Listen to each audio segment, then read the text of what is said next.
Hi, I'm Tanner Foust out at the Smithers Test Facility in the UP. That's the Upper Peninsula, Michigan. Now, Volkswagens have always been known to be good in the snow, but this is the perfect place to test and demonstrate how the new generation of Volkswagens takes their snow driving to a whole nother level.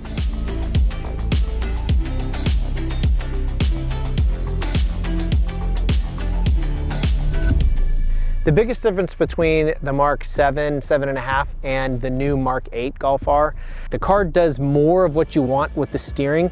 It's more responsive with the steering than the Mark 7. A lot of that has to do with maybe suspension geometry, but I think what I'm feeling is really attributed to the torque vectoring. I mean, it's absolutely seamless, precise, and it gives you so much confidence in the car. You feel the torque vectoring anytime you're really exiting a corner. Whenever you're exiting a corner, there's this blend where you still have some steering in and you're starting to accelerate. If you're going in a perfectly straight line, you won't feel the torque vectoring work. But as soon as you're exiting the corner and have a little steering and acceleration happening at the same time, that's the point where most people will find a bit of understeer, or it will lift the front end off when you accelerate and push the front tires forward.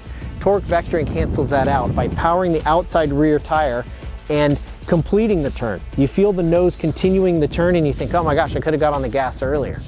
4Motion gives you a benefit on snow and ice anytime you accelerate. I mean, literally anytime you hit the throttle, you get a benefit. At lower speed, when you're pushing the throttle a bit harder, where you would get wheel spin with front wheel or rear wheel drive, of course, having 4Motion gives you traction. But even once you're sliding sideways, remember you're sliding sideways because the rear of the car lost grip. So in order to put grip back on the rear, you need to be able to accelerate forward and put that load on the rear contact patches. 4Motion allows you to do that much better than just having two-wheel drive. Typically, rear-wheel drive is known to be pretty bad on the snow, but a lot of that has to do with the way that rear-wheel drive cars have been set up in the past.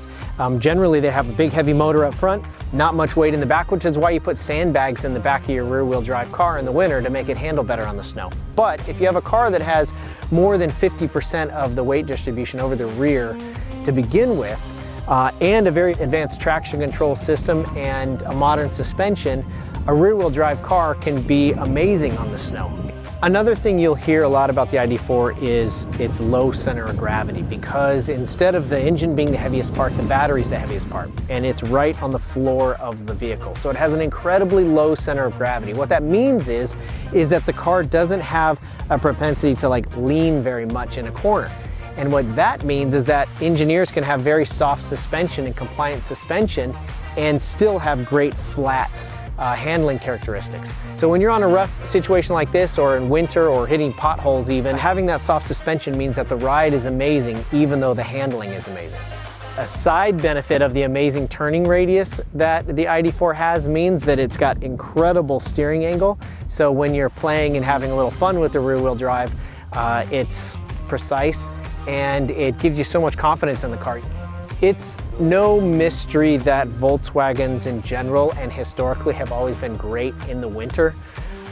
It's great for me to see that the new generation of Volkswagens has taken it to a whole nother level using technical innovations, new school type tech, and simple old school low center of gravity, good weight distribution to make these machines really mind-blowing on the ice and snow.